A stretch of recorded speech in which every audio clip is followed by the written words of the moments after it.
Ustedes están viendo. Ya te escucho. Y ahora esto. Ajá. Eso. Y ahora esto le voy a completa. Sí.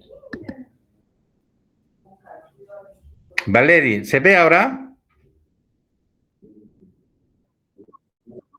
Oye, gracias, gracias. Pucha, qué difícil. ¿Sabes qué era un aspecto en el cual tenía que ver aquí donde dice dejar de compartir o compartir? Y avisar en dejar de compartir. Bueno, disculpen entonces con todos los contratiempos, no sé quiénes todavía se han quedado, pero un problema he tenido. ¿Se escucha mi micrófono? ¿El audio está bien? Y también la imagen, ¿no ve? Está bien. Ya. Bueno, con las disculpas del caso, a todos los que están todavía en línea. Bueno, espero ya no tener más contratiempos con este aspecto y avanzaremos lo que por lo menos nos queda esta media horita de la parte de lo que nos lleva de intestino grueso.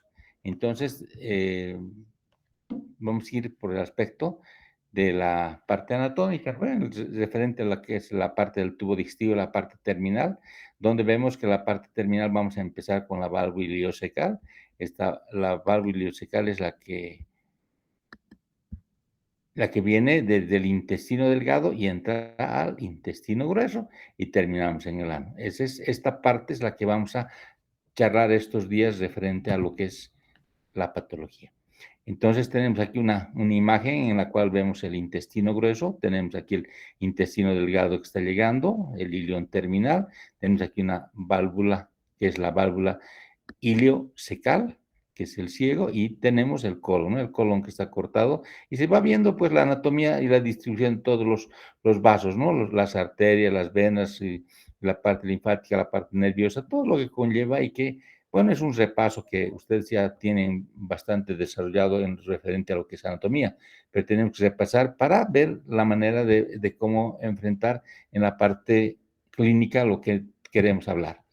Dentro de las características que tenemos que este intestino grueso mide alrededor de 1.5, pero hay algunos son mucho más largos y ahí vienen las patologías, ¿no? Estamos viendo que en nuestro medio tenemos bastante intestinos gruesos bastante largos y el diámetro también igualmente varía. Hay intestinos que normalmente a veces el diámetro está en 6.5 centímetros, pero hay intestinos mucho más dilatados. Tenemos enfermedades que conllevan la enfermedad de Chagas, por ejemplo, en la cual vemos una dilatación hasta monstruosa del intestino grueso, que vamos a ir desglosar posteriormente. Dentro de las características vemos que cada uno de los segmentos del intestino grueso que lo estamos repasando, empezamos con el ciego, con la parte inicial del colon tenemos ascendente y tenemos después todo lo que viene, todo el colon, hasta donde termina el sigmoides y posteriormente el recto y el ano. Dentro de esta estructura está formada que tiene algunas cintillas, unas cintillas que van a recorrer todo el trayecto del intestino grueso, cintillas longitudinales.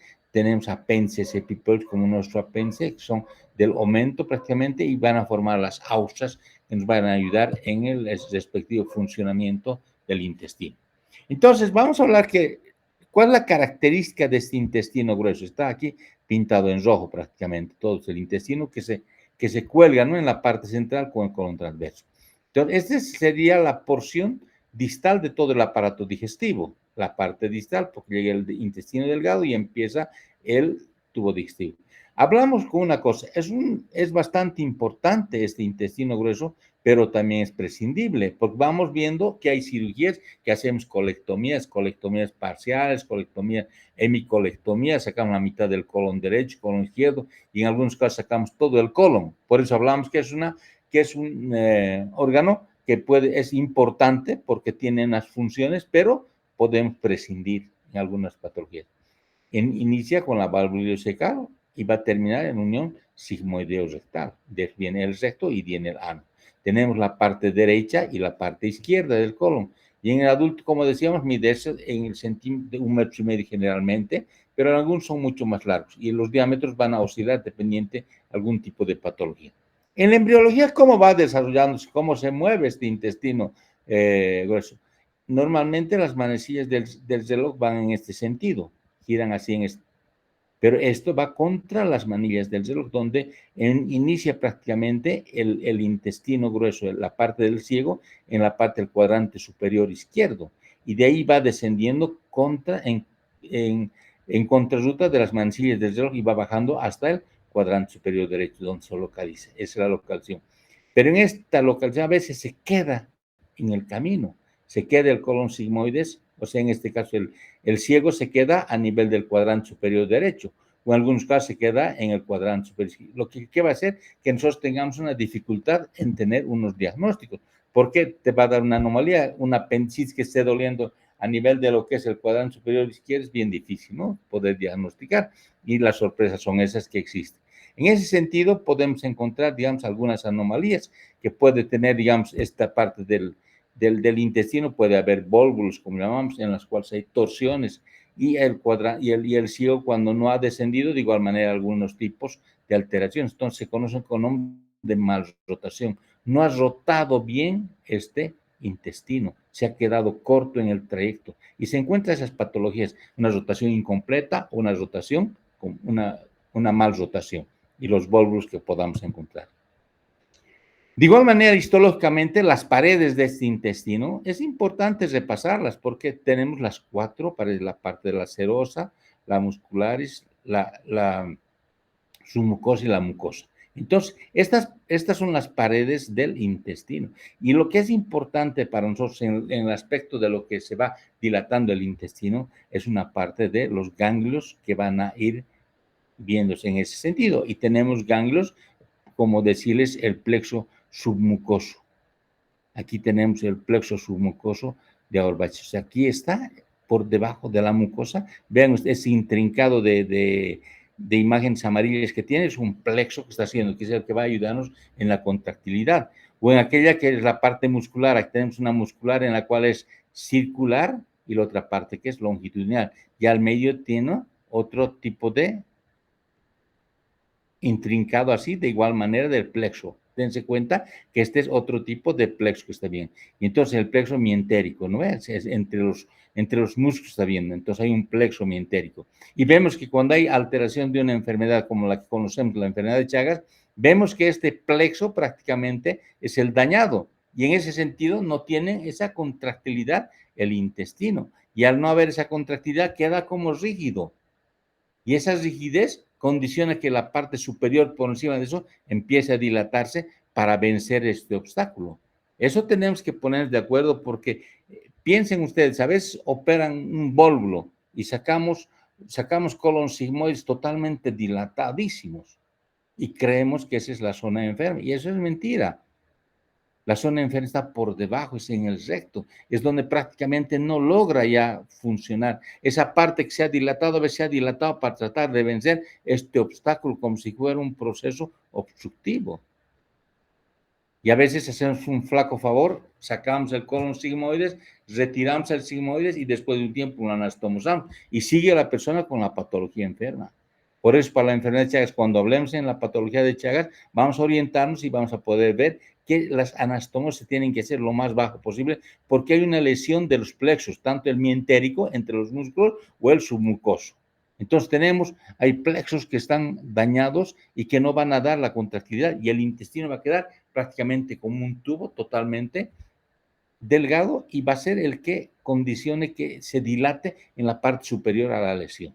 Y es por eso la toma de conductas, tanto para una patología por enfermedad de Chagas o para una patología por enfermedad de un dólico megacolon de altura, son diferentes. Porque en ese otro no hay, en el del dólico megacolon de altura, no hay lesión de los plexos. Es otro el mecanismo por el cual se ha dilatado o se ha elongado, se ha vuelto más largo, pues se habla de dólico.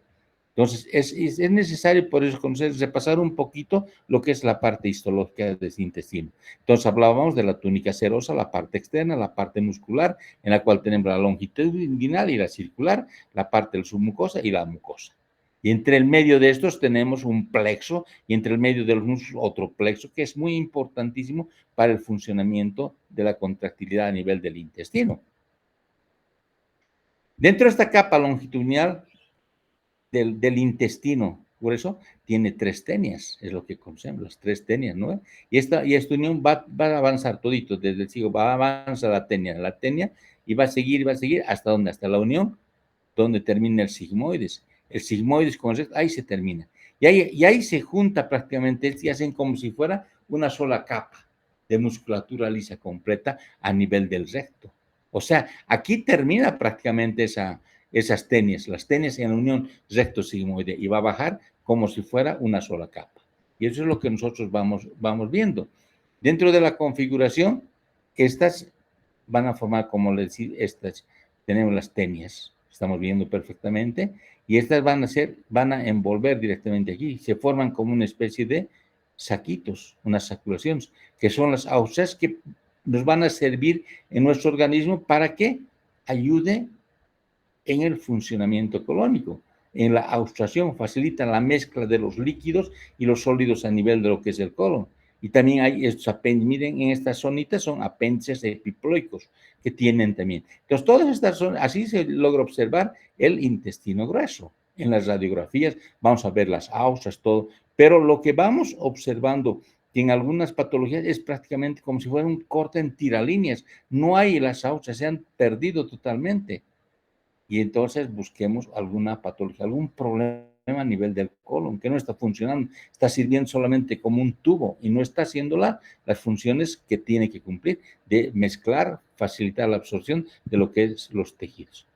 Empezamos con la parte inicial del colon, que es el ciego, es la parte más, diríamos, dilatada, donde tenemos aquí un órgano que se llama el apéndice, y su nombre dice apéndice secal porque está en el ciego, y aquí también termina una parte de una válvula, ¿no ve? Es la que tiene la válvula iliocecal, ese es el ilion terminal que entra al ciego, y aquí vamos a ver que tiene 2 especies de la válvula, aquí hay una que está terminando aquí la válvula iliocecal y tiene otra vertical. ¿Para qué sirve esta válvula? Para que nos regrese el contenido del intestino grueso al intestino delgado. Pero en algunas radiografías que nosotros vemos, hace que retorne el contenido. Por ejemplo, le hacemos un colon por enema, introducimos el contraste de bario por el recto y el bario va a subir, va a avanzar, todo va a avanzar los ángulos y va a llegar al ciego. Y aquí se debería quedar, pero a veces pasa y estamos viendo el contraste en el intestino delgado, en el ilion terminal. Entonces, ¿qué decimos? Que es una válvula iliocecal incompetente, que no está pudiendo competir prácticamente para retener el contraste. Entonces está abierta. Y la función es esa, ¿no? Que solamente deje pasar por acá y es ahí. Pero, bueno, puede haber también válvulas ilioceales incompetentes. Y aquí en la parte final, digamos, en la parte de la coalescencia de las tenias, tenemos el apéndice secal. Ese es el apéndice secal que vamos a observar. Entonces, este ciego es la primera porción. Es intraperitoneal. Cuando nosotros hablamos en la cavidad abdominal, vamos a ver, todos los órganos están dentro de la cavidad abdominal. Y esa cavidad abdominal está cubierta de peritoneo. Hay un peritoneo que es en la parte superior, es el peritoneo parietal. Y el que envuelve al intestino todo es el peritoneo visceral. Y en este caso, esta porción del intestino del ciego es totalmente intraperitoneal porque tiene un peritoneo que envuelve. Entonces, está localizado a nivel de la fosa ilíaca derecha y tiene longitud en 6.5 centímetros de ancho. Es lo más, se dice que es una cloaca, es el lugar donde se va a producir el primer campo de la fermentación. Y aquí vemos, está entrando prácticamente aquí al ciego, está viendo aquí algunas, como una especie de cámara, como una cloaca, donde va a ser el primer lugar donde empiece a hacer la absorción de los fluidos. Entonces, este esfínter de la válvula ileocecal es el que nos va a dar, que nos retorne el contenido del colon hacia el intestino delgado. Pero cuando retorna, entonces es una válvula incompetente.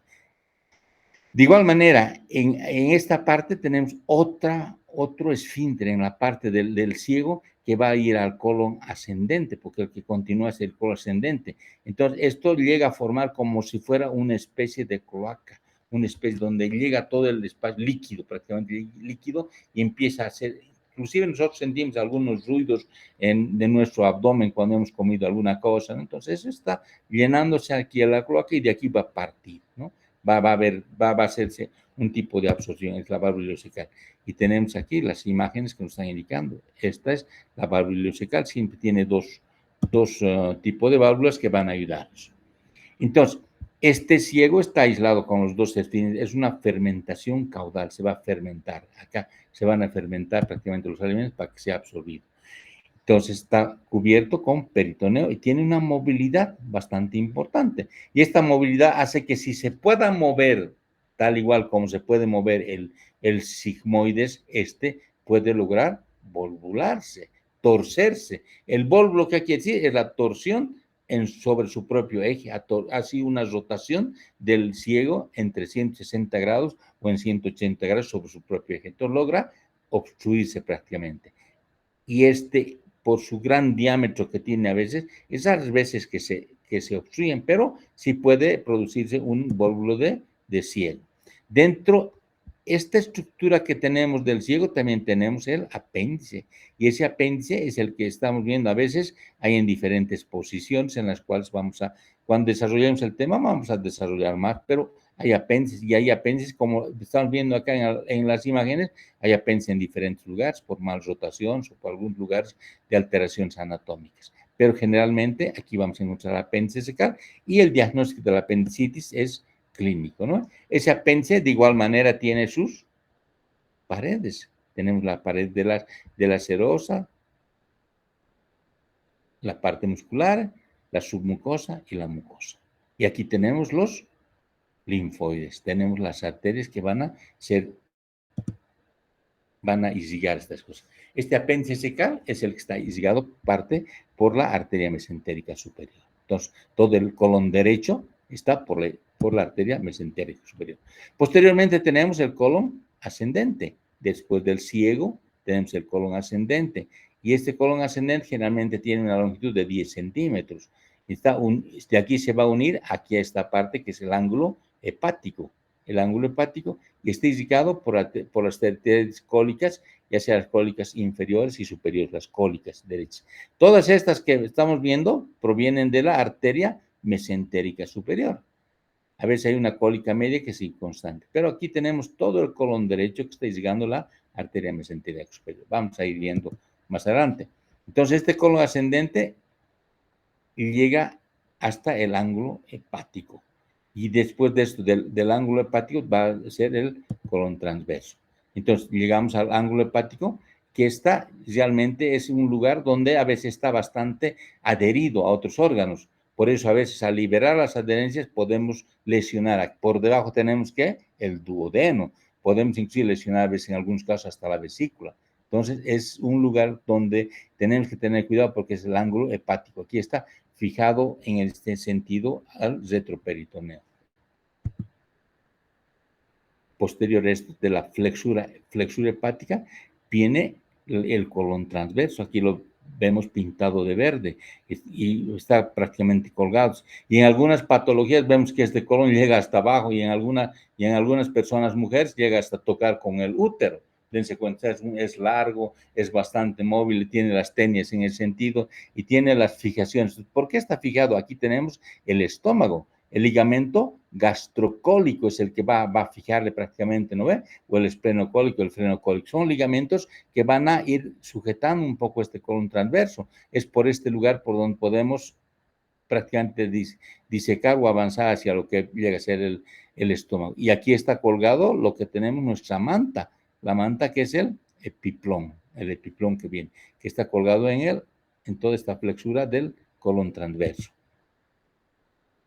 Generalmente mide esto en el diámetro que tiene el paciente, de 35 hasta 50 centímetros, a veces va más arriba porque el ángulo esplénico a veces está pegado prácticamente al diafragma, ¿no? Entonces, tenemos una distancia entre 35 a 50 centímetros del colon transverso y en algunos casos, como les decía, puede bajarse hasta la pelvis, así colgarse prácticamente, está totalmente colgado y llega al ángulo esplénico. El colon transverso es totalmente intraperitoneal, porque está al medio de lo que va y está cubierto por peritoneo. Por eso hablamos que este es un órgano intraperitoneal y está suspendido, está sujetado prácticamente por los ligamentos, como habíamos indicado, y en la parte inferior tenemos el epiploma.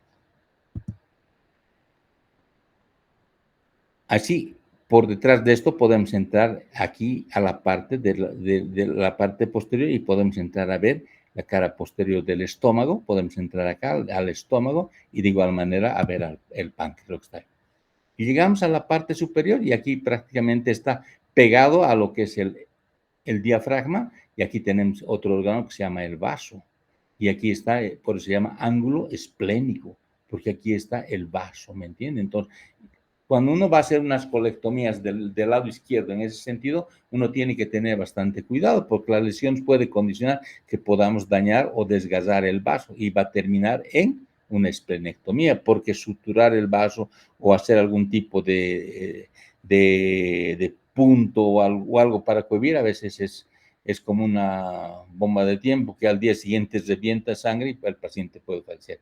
Entonces, es bastante difícil. Esta parte está sujetada por unos ligamentos. Los ligamentos, como dice, del diafragma, los frenos, ¿no ve? Frenocólicos al colon, frenocólicos, o los esplenocólicos del vaso al colon. Entonces, ahí tenemos los ligamentos que van a sujetar este ángulo esplénico. Si nosotros queremos hacer una colectomía izquierda, tenemos que liberar y cortar estos elementos de fijación, que son los ligamentos. Los frenocólicos vienen del diafragma y los esplenocólicos del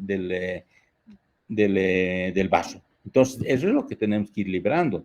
Posterior viene ya el colon descendente, el que va a descender. De igual manera, son 3 tenes que va a hacer y tiene bastante apéndice epiploides. Ya en estas zonas, que es la parte izquierda, es la que se hace más esfuerzo, digamos, en defecar y donde podemos encontrar en algunas personas ya mayores otro tipo de patologías, lo que vamos a hablar.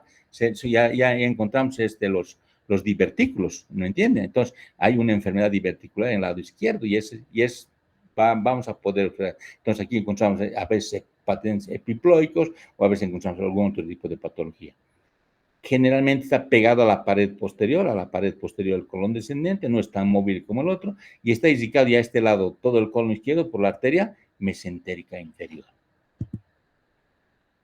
Este colon descendente va a avanzar, tiene alrededor de unos 20 a 25 centímetros, va a llegar hasta lo que es la unión con el sigmoides.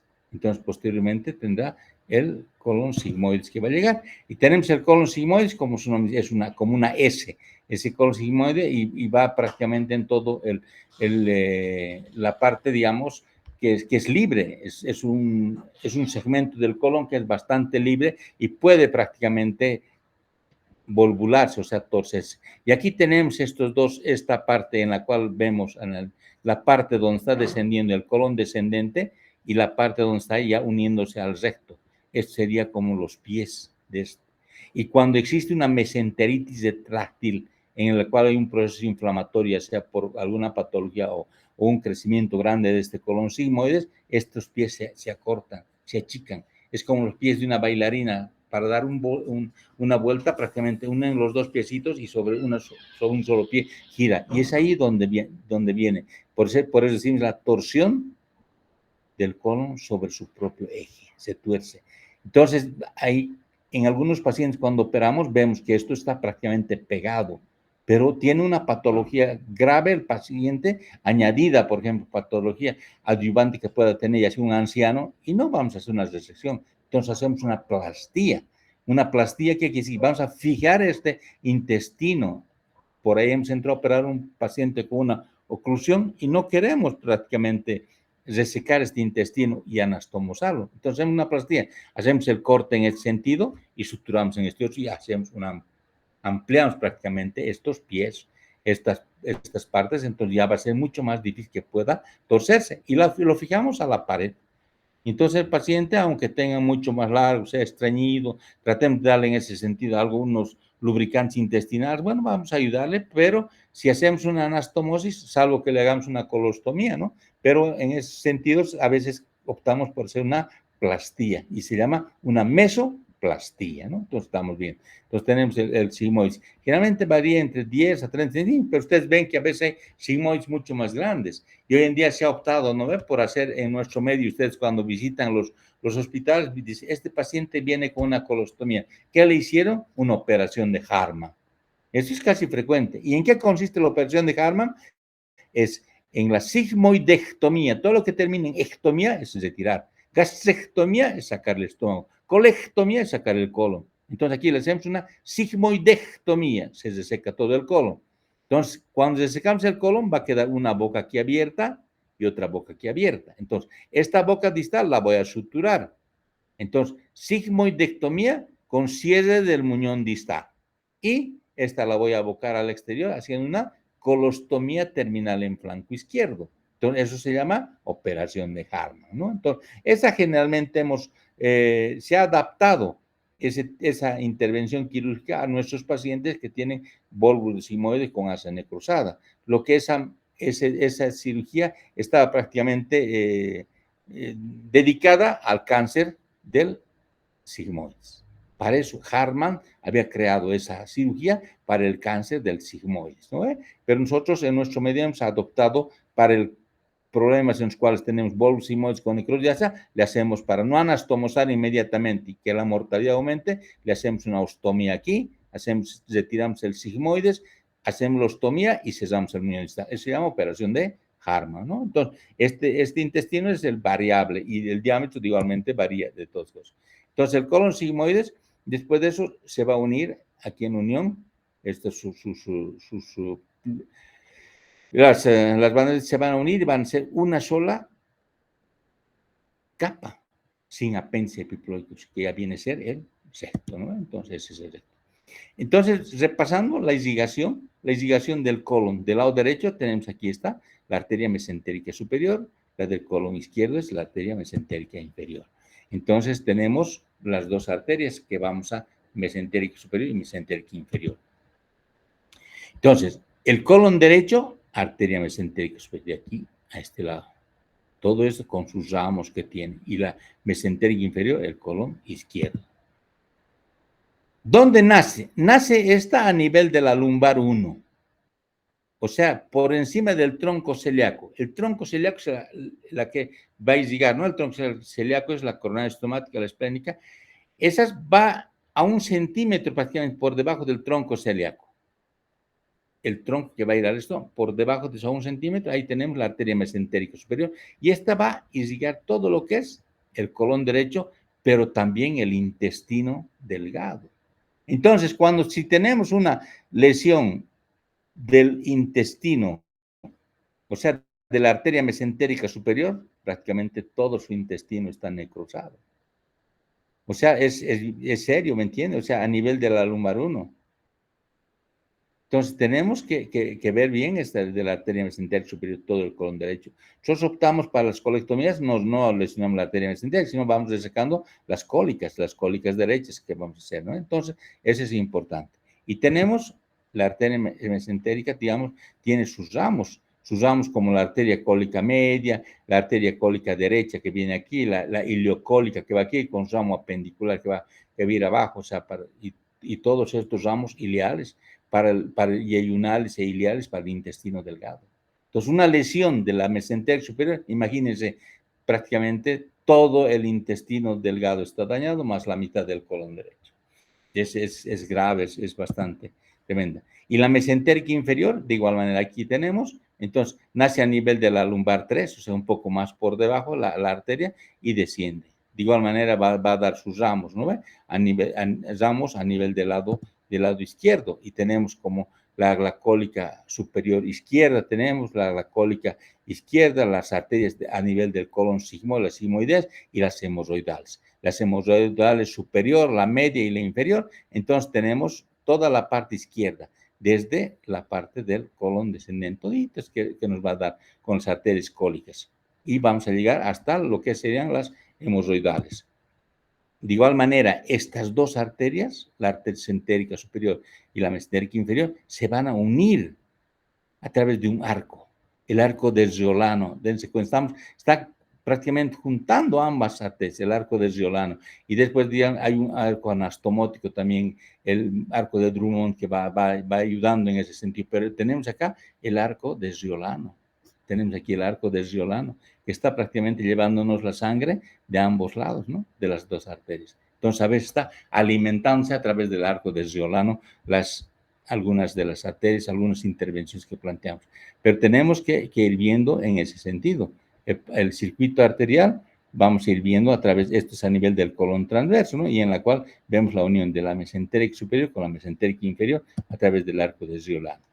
Y las arterias marginales, entonces, que están, digamos, aquí hay vasos rectos. Los vasos rectos del colon que están viendo acá, hay bastante cantidad, y es la arteria, y también de igual manera hay un arco anastomótico. Entonces, la arteria marginal de Dumont, el arco de Riolano, aquí estamos viendo el arco de Riolano que está uniendo ambas arterias, y bueno, o sea, tenemos un intrincado de vasos que van a ayudar un poco a que el intestino vaya. La circulación venosa, de igual manera, vemos aquí las venas que van a ir prácticamente paralelas a lo que viene en la parte arterial. Y tenemos la parte venosa, de igual manera, van a confluir, ¿no? La mesentérica inferior, ¿no? Las venas esplénicas. Y el curso es prácticamente un curso análogo de lo que es las arterias en ambos lados. Entonces tenemos la circulación venosa que avanza. La parte de la inervación, lo que habíamos hablado en el sentido, tenemos un sistema doble, ¿no ve? El extrínseco es el que van a acompañar con la parte de las fibras parasimpáticas con el plexo celíaco, donde va a producir un tipo de inervación extrínseca. Y la intrínseca es la que hemos visto que hay lesiones a nivel del submucoso de Meissner o el mientero de Auerbach. Entonces tenemos los dos tipos de inervaciones que van a ayudarnos en el funcionamiento del intestino grueso. Bueno, lamentablemente se ha pasado el tiempo, no avanzaremos más, nos quedaremos con la fisiología del colon y bueno, mañana estaremos a las 6 en punto. Les pido disculpas porque prácticamente hemos perdido medio tiempo porque no pude hacer funcionar el internet. Ya les pido disculpas a todos ustedes y ya se hizo hora, entonces mañana a las 6 de la tarde continuamos con nuestra presentación. Bueno, les agradezco por todo a cada uno de ustedes y hasta mañana. Buenas noches. Chao, Valeria. Gracias a todos. Ya, gracias.